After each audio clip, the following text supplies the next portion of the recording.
Film ini diawali dengan suasana rumah keluarga Myers menjelang perayaan Halloween. Di dalam rumah itu, terlihat seorang bocil bertopeng badut aneh sedang asyik bermain dengan si Jerry. Dan di saat itu pula, si ibu yang bernama Deborah tengah sibuk menyiapkan sarapan. Meskipun harus cekcok setiap hari dengan suami keduanya yang sedikit sengklek.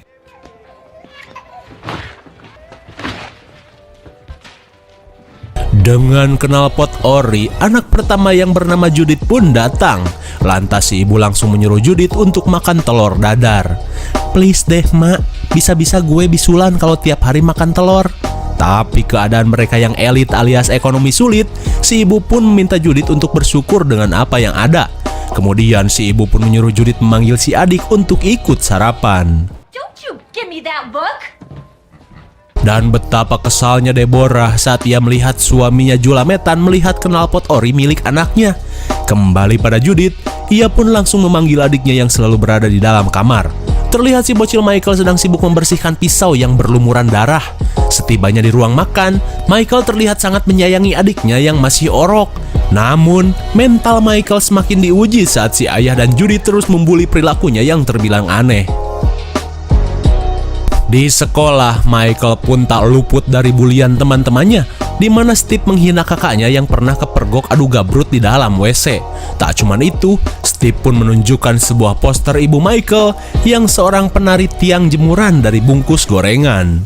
Shut up! Shut up! What the hell is going on here? Shut up! Saat kepala sekolah datang, ia pun langsung melerai aksi bully-bulian ini. Namun Michael yang masih kesal malah ngebacot dengan kata "aki-aki peot". Alhasil, kepala sekolah pun langsung membawa Michael ke ruang BK. Singkat waktu, akhirnya si ibu dipanggil ke sekolah atas tindakan yang Michael lakukan. Dan di tengah adu bacot melawan kepala sekolah, si ibu pun heran saat melihat Dr. Loomis tiba di sekolah. Ternyata, Dr. Loomis merupakan seorang psikolog terkenal yang dipanggil sekolah untuk menangani kelainan Michael. Jelas saja si ibu tidak terima kalau anaknya disebut gelo. Lalu tiba-tiba si dokter mengeluarkan foto-foto bukti kelakuan aneh Michael pada hewan-hewan. Akan tetapi, si ibu masih yakin jika Michael tidak mungkin melakukan hal-hal gelo itu. Namun menurut Loomis, tindakan yang Michael lakukan merupakan gejala awal ilmu psikopat. Dirasa kekopetannya terbongkar, Michael yang panik pun segera kabur. Sepulang sekolah, Steve dengan kelakuan tengil dan cok Jagger terus saja membuli murid-murid yang lain. Namun tanpa ia sadari, Michael yang sudah muak pada Steve berencana melakukan aksi kopetnya.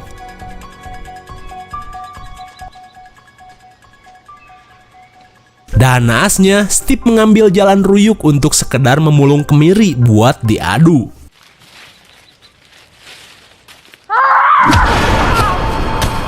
Cepat sekali, dengan dahan albiso, Michael pun melampiaskan kemarahan pada Steve.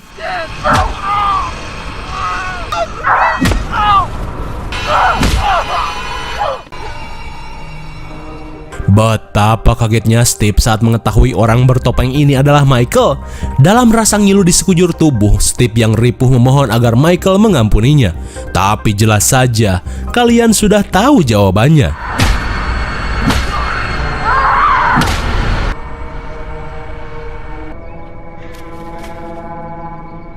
Akhirnya, si Jagger sok gaul ini pun kojor dipijat-pijat dahan albiso bak seorang maling hayam.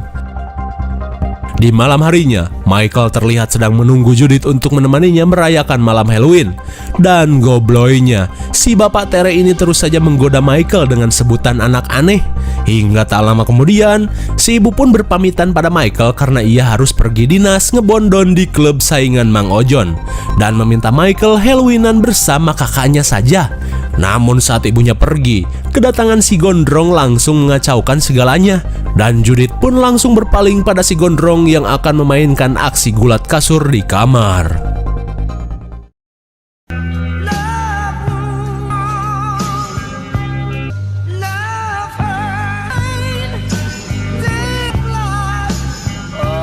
Malang sekali nasib Michael saat teman-temannya asik merayakan Halloween, tapi Michael cuma bisa pelangap-pelongo karena tak mempunyai teman. Sedangkan di sisi lain terlihat si Gondrong mulai melancarkan aksinya kepada Judith. Dengan topeng hasil ngutang dari pasar loak, si Gondrong ingin memakai topeng itu saat adu gabrut.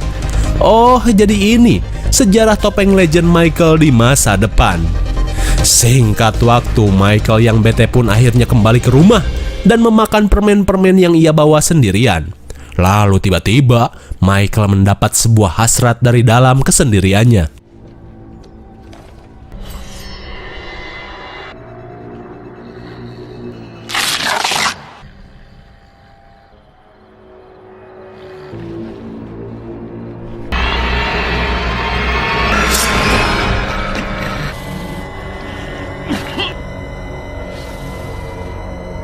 Bagaikan hewan kurban, si ayah Tere pun modar dalam keadaan mabok. Di kamar, si Gondrong yang selesai adu gabrut langsung menuju dapur untuk pepulung makanan. Sungguh enak banget hidupnya.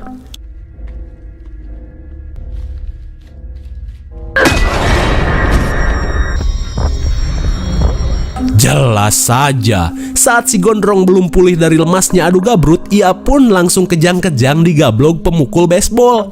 Michael pun berkata, "Enak banget hidup lo, udah gabrutin kakak gua, sekarang lu makan seenaknya di dapur." Bah. Setelah si Gondrong modar bersimbah darah, kini Michael pun pergi ke kamar kakaknya.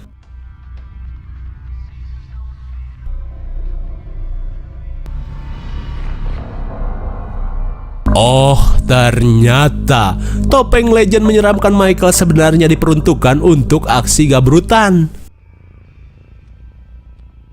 Stop it.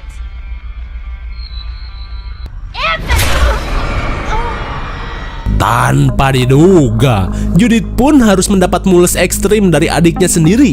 Sambil menahan mules yang lebih dari hasrat modal, Judith pun berusaha untuk kabur.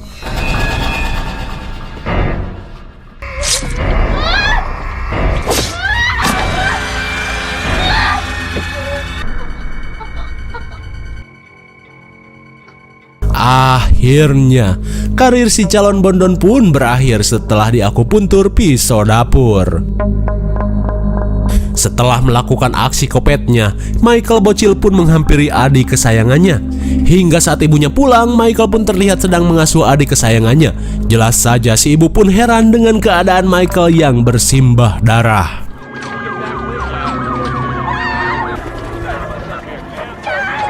Sontak si ibu pun syok parah saat tim kepolisian mengevakuasi mayat-mayat keluarganya yang menjadi korban kekopetan Michael. Insiden mengerikan itu pun langsung viral dan menjadi berita utama di berbagai media. Apalagi para wartawan seakan tidak percaya dengan apa yang telah dilakukan seorang bocil pada malam Halloween. Namun bisa kita lihat Michael seakan tidak terbebani apapun saat insiden itu berakhir. Singkat waktu, 11 bulan kemudian, kini Michael menjalani rehabilitasi di penjara khusus bocil di kotanya. Ia pun mendapatkan terapi kejiwaan dari dokter Loomis agar kejiwaannya bisa kembali pulih. Akan tetapi, saat ditanya, Michael sama sekali tidak mengingat apapun tentang apa yang ia lakukan saat malam Halloween. Dan yang ia ingat adalah saat dirinya merayakan Halloween sendirian sambil memakan permen. Dan di akhir penelitian, dokter Loomis pun berkesimpulan jika Michael seakan memiliki dua kepribadian. Hingga saat ibunya menjenguk, Michael malah dengan watadosnya menanyakan kabar keluarganya yang berada di rumah. Mendengar hal itu, ibunya pun sedikit berbohong dengan mengatakan mereka semua sehat-sehat saja. Di keesokan harinya, Dr. Loomis pun kembali melanjutkan terapi. Kemudian Michael menunjukkan topeng hitam yang ia buat karena katanya warna hitam adalah warna kesukaannya. Michael pun berkata jika ia merasa nyaman saat wajahnya ditutupi sebuah topeng. Dan sejak saat itu, Michael pun semakin terobsesi pada topeng dan terus menutupi wajahnya. Berbagai cara telah Loomis dan si ibu lakukan agar Michael bisa sembuh. Namun sialnya setelah beberapa bulan berlalu, sisi jahat Michael justru semakin menguasai pikirannya hingga ia semakin terpuruk dalam kekopetan. Singkat waktu, di tengah terapi yang Michael jalani, si ibu pun memperlihatkan foto Michael bersama adiknya guna membangkitkan kenangan indah bersama sang adik. Hingga saat waktu kunjungan selesai, Dr. Loomis pun mengantar ibu Michael dan menyuruh seorang suster menunggu bersama Michael.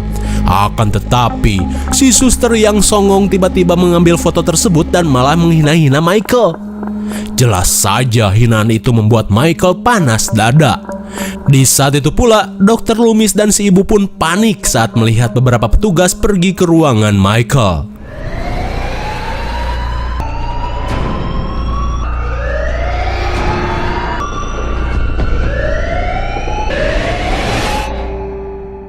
Sontak si ibu pun syok parah saat melihat apa yang telah diperbuat anaknya ini. Sepulangnya ke rumah, si ibu yang masih syok terlihat depresi parah dan terus memutar kenangan-kenangan saat mereka masih berbahagia. Tak lama kemudian, si ibu yang kurang iman ini memilih untuk mendiskon nyawa.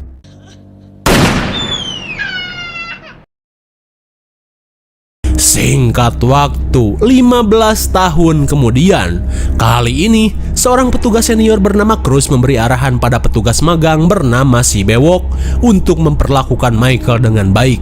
Dan saat masuk ke ruangan Michael, terlihat banyak sekali topeng-topeng hasil buatannya selama bertahun-tahun. Dan kini, Michael sudah tumbuh menjadi lelaki tinggi besar yang mengerikan. Lantas Cruz pun mewanti-wanti untuk jangan memancing kemarahan Michael. Akan tetapi, si Bewok yang songong malah membacot sok keras dan meledek semua topeng-topeng Michael yang terlihat seperti topeng monyet. Setibanya di tempat terapi, Dr. Loomis pun sudah capek, di mana selama 15 tahun Michael bukannya semakin membaik, namun justru sebaliknya. Ia pun merasa gagal merawat Michael yang ia anggap seperti anaknya sendiri. Kesedihan Loomis pun terlihat saat ia mengatakan jika podcast ini merupakan yang terakhir, karena ia juga sudah diberhentikan menjadi psikiater Michael. Singkat waktu, malam pun poek, si Bewok yang tak percaya dengan ucapan Cruz membawa salah satu rekannya untuk mendatangi kamar Michael. Terlihat mereka pun membawa seorang tahanan wanita untuk digabrut di kamar Michael. Entah apa maksudnya. Lalu, di tengah adu gabrut yang mereka lakukan, si Bewok pun mulai menantang Michael dengan memakai beberapa topengnya.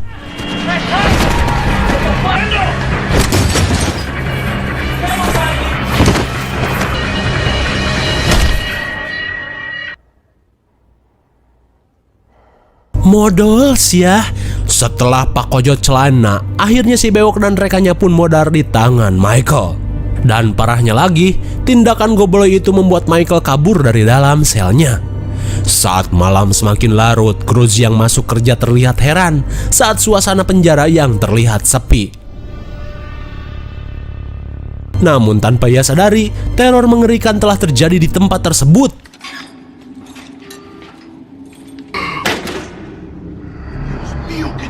Sontak Cruz pun syok parah saat melihat mayat para penjaga.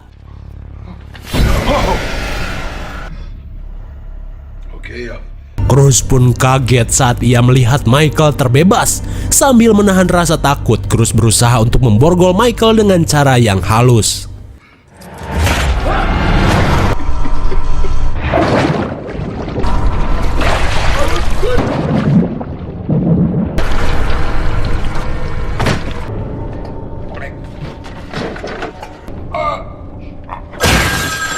Sungguh malang nasib Cruz. Meski 15 tahun memperlakukan Michael dengan baik, ia pun harus mati dicium TV tabung 14 inch.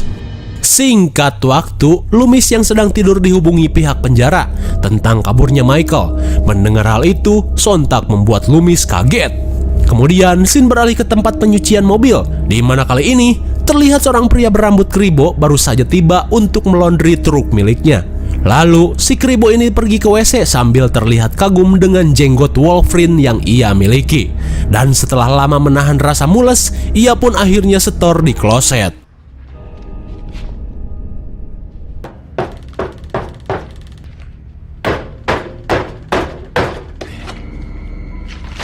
Karena konsentrasinya terganggu, si janggut Wolverine ini pun langsung melabraknya.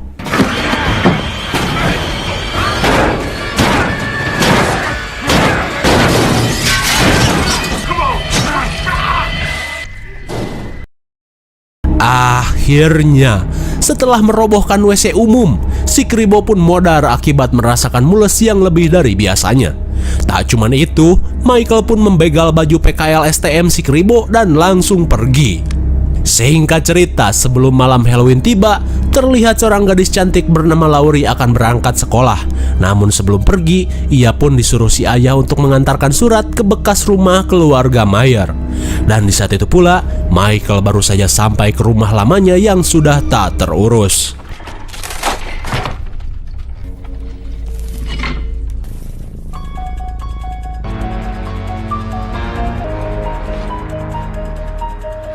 Dan inilah dia, penampakan psikopat legend Michael yang sudah full item.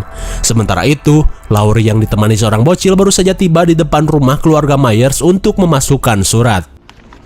Oh no, Tommy! Yo, chill. Wish it wasn't. Thanks. Namun tanpa Laurie sadari, sosok Michael yang sudah mudik sedang memperhatikannya. Saat jam istirahat, Laurie yang ditemani dua bestinya pun heran saat melihat sosok bertopeng aneh mengawasinya dari kejauhan. Tapi setelah beberapa kali ditengok, tiba-tiba sosok itu pun menghilang entah kemana. Di sisi lain, Loomis yang bertemu dengan kepala penjara menyalahkan tindakan teledor para petugas yang menyebabkan Michael kabur. Terlebih ia merasa jika Michael akan berburu bak hewan buas guna memuaskan hasrat kopetnya. Sebelum hal buruk terjadi di kotanya, Loomis pun meminta semuanya untuk melakukan pencarian di setiap sudut kota. Sementara itu, sepulang sekolah, Laurie yang ditemani Annie dan Linda tengah asyik berbincang-bincang sambil berjalan ceker. Lalu tiba-tiba mereka melihat seorang misterius di seberang jalan. Dan karena melihat pakaiannya yang aneh, mereka pun malah menggodanya. Hingga sosok itu pun pergi seperti hanya ingin mengintai saja. Tak lama kemudian, Annie pun dijemput ayahnya yang seorang polisi. Dan saat diajak barengan, mereka pun menolak karena lupa bawa antimo. Setelah itu, mereka pun berpisah dengan jalannya masing-masing.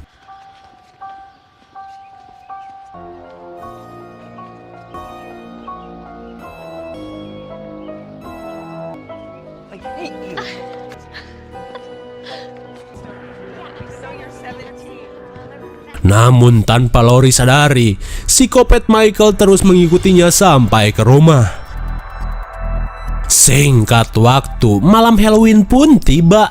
Terlihat Linda dan pacarnya malah mendatangi rumah keluarga Myers untuk melakukan sesi adu gabrut. Terlebih mereka merasa tidak mampu nyewa hotel. Namun tanpa disadari, psikopat Michael sedang mengawasi mereka. Singkat waktu, gak sampai 2 menit, mereka pun selesai adu gabrut. Kemudian si pacar pun segera mengambil minuman yang mereka bawa di dalam mobil.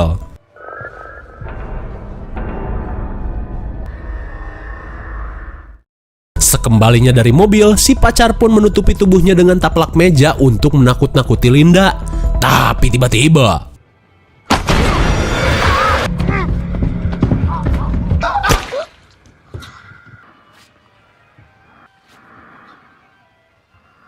rupanya psikopat tidak redo jika rumahnya dijadikan tempat maksiat. Hingga akhirnya si gondrong pun modar digantung seperti handuk basah. Setelah itu, sambil menutupi tubuhnya dengan taplak meja, psikopat Michael pun menyamar sebagai si gondrong. Dan tanpa rasa curiga, Linda yang sakau abok segera mengambil minuman itu.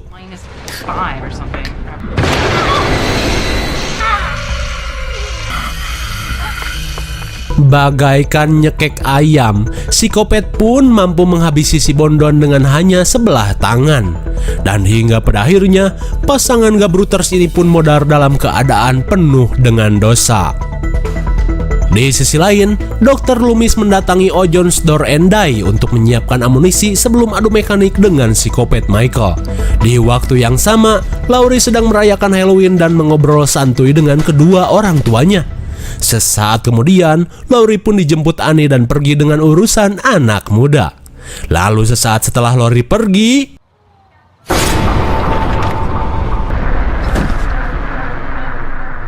melihat suaminya yang tewas, sontak membuat si ibu syok parah.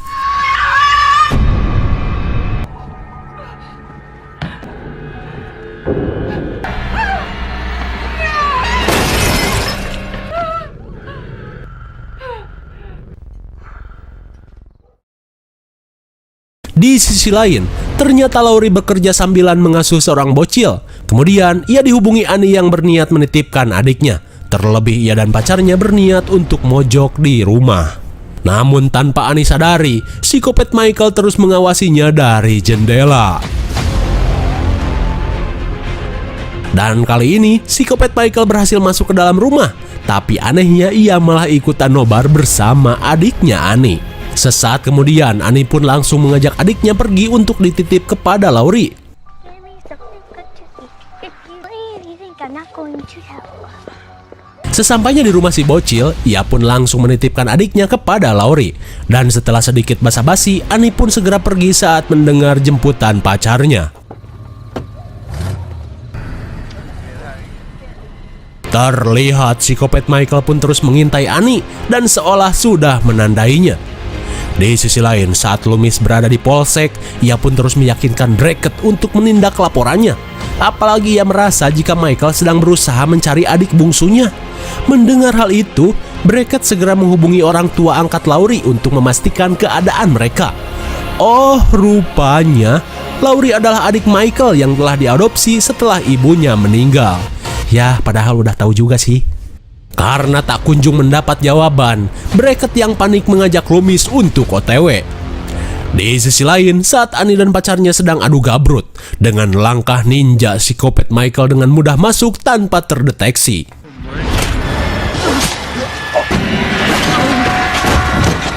Malang sekali, si pacar pun modar sebelum sempat menjejal celengan Annie.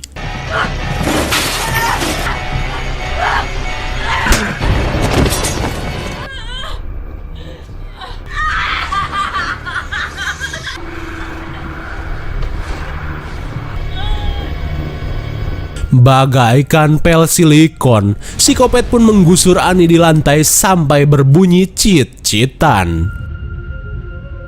Saat malam semakin larut, Laurie pun mengantar adik Annie pulang ke rumahnya. Annie, we're coming in.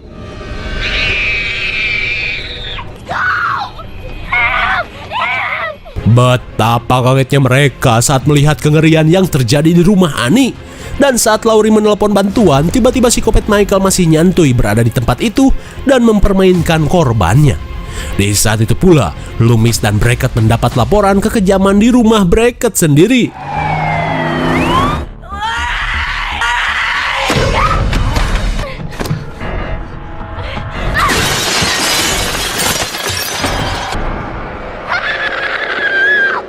Dengan jurus paduli ganti rugi, ia pun berhasil kabur.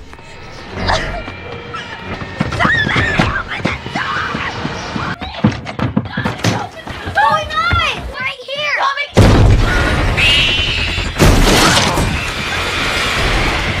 Mudah sekali bukan? Kemudian mereka pun segera bersembunyi di dalam WC. Saat seorang polisi datang, ia pun sok-sokan berusaha menyelamatkan Laurie.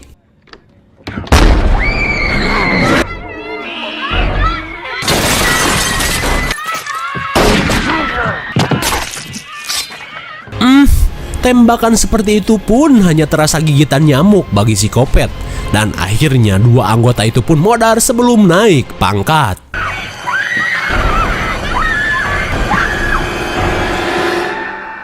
Sial sekali, Laurie pun berhasil digondol kakaknya sendiri. Singkat waktu, saat Loomis dan Brackett sampai di rumah, ia pun syok parah saat melihat anaknya terluka parah. Melihat hal itu, Loomis pun segera pergi mencari Michael. Dan selang beberapa saat, dua bocil yang berhasil lolos memberitahu Loomis jika Laurie telah digondol psikopat. Mendengar hal itu, ia yang panik segera pergi ke rumah keluarga Myers. Singkat cerita, Laurie yang baru sadar kini sudah berada di rumah lamanya. Dalam keadaan kebingungan, ia pun syok parah saat melihat salah satu bestinya tewas di rumah ini.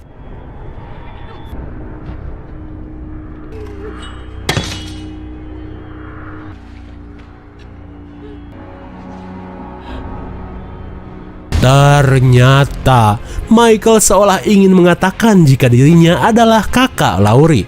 Lantas Michael pun melepaskan topengnya dan pasrah, meminta Laurie untuk mengingatnya.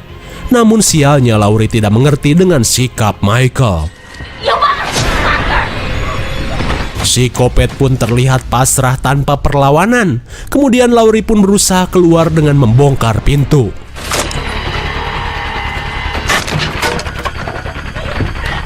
Psikopat wah.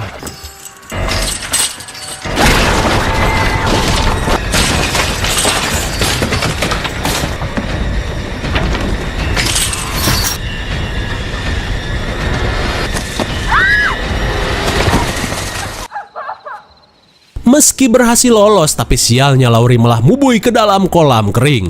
Melihat psikopat yang datang, ia yang ketakutan berusaha meminta tolong. Michael! Stop! Stop! Michael! Stop! Oh my god! Loomis yang datang perlu berkali-kali menembak sampai psikopat itu ambruk. Kemudian Loomis langsung menolong Laurie dan membawanya pergi. Apakah psikopat Michael mati? Kembali pada Loomis, sebelum mereka sempat pergi, tiba-tiba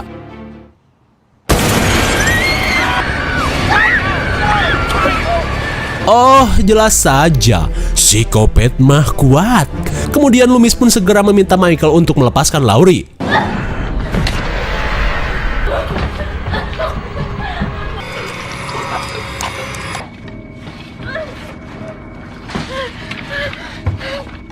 Terlihat Laurie pun mulai putus asa untuk bisa selamat dari kejaran psikopat.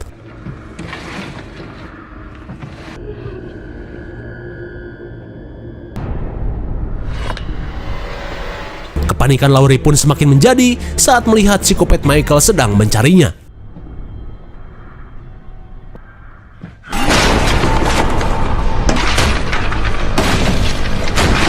Untung saja, Laurie sudah pindah tempat sebelum ketahuan.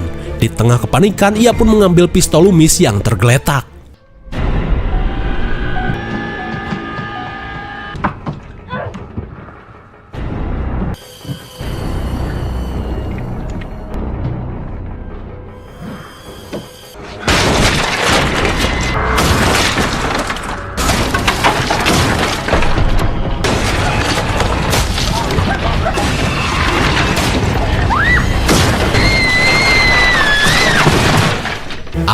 Akhirnya, setelah dicolok-colok bagaikan mengusir Jerry, Laurie pun mubui seperti kucing dari plafon. Di tengah nyeri pinggang dan sakit kepala, Laurie berusaha bertahan dan menodong psikopat.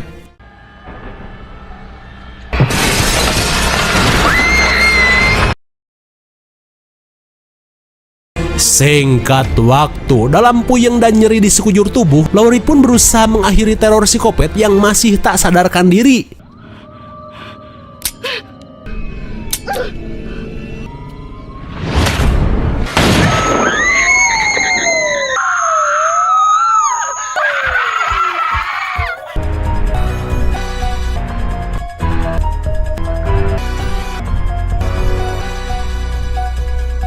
Tapi yang pasti, sequel pertama Halloween remake pun sudah berakhir.